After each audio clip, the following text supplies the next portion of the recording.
India's External Affairs Minister delivered another reality check to Europe on the Russia-Ukraine war question. Too sympathetic towards Russia, too willing to buy oil from Russia. So how would you explain that position to the people here? Well, I'd make two observations. I buy oil. I buy oil based on cost and availability. Since you spoke about moral ambiguity, I would say this, no European country has been attacked with Indian weapons. I wish I could say that for European weapons vis-à-vis India. So keep that in mind. Be more explicit so that people understand what you're saying. Europeans sell weapons which are used to attack India. Not now, for many, many years. We Indians have never done anything to endanger Europe. Kolkata-based Avcorp Industries has unveiled an indigenous FPV drone with a 10 km operational range, 30 minutes of endurance, and payload delivery capability for tactical missions. India's Gyrotronix Robots has developed an indigenous unmanned ground vehicle called HULC 3.0, high-utility load carrier with a payload capacity of 300 kilograms.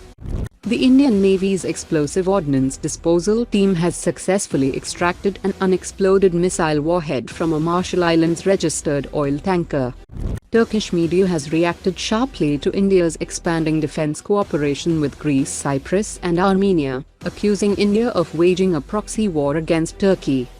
The Indian Army has received 100 peacekeeper jet-powered Kamikaze drones, developed by a Belarusian firm and manufactured in India by SMPP Private Limited, with a 180 km strike range and the ability to operate in GPS-denied and heavily jammed environments.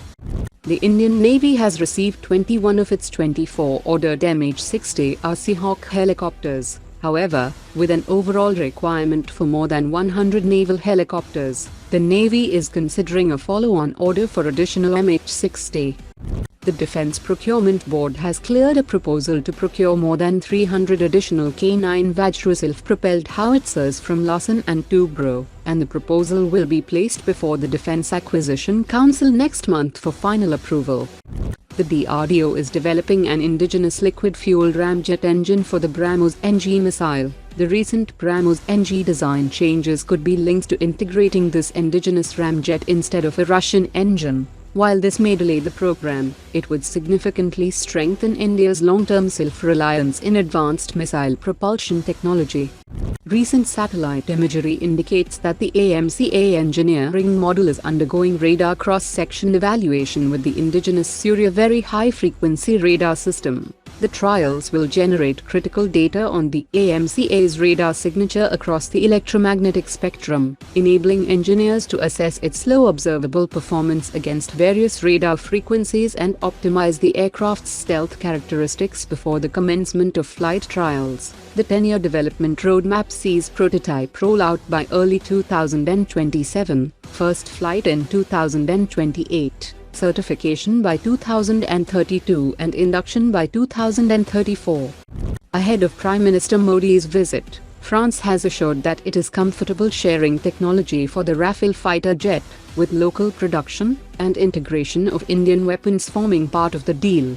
India has sent a letter of request for 114 Rafales, a mix of the upgraded F4 and future F5 variants with indigenous weapons data links and technology transfer for engines, airframes and avionics. Senior French officials also said that everything is open regarding a potential India-France partnership on the FCAS 6th-generation fighter program, but stressed that any cooperation would require a formal approach from India.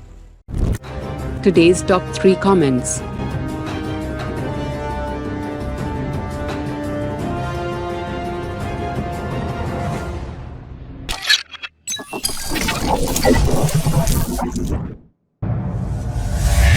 Omar dropped it.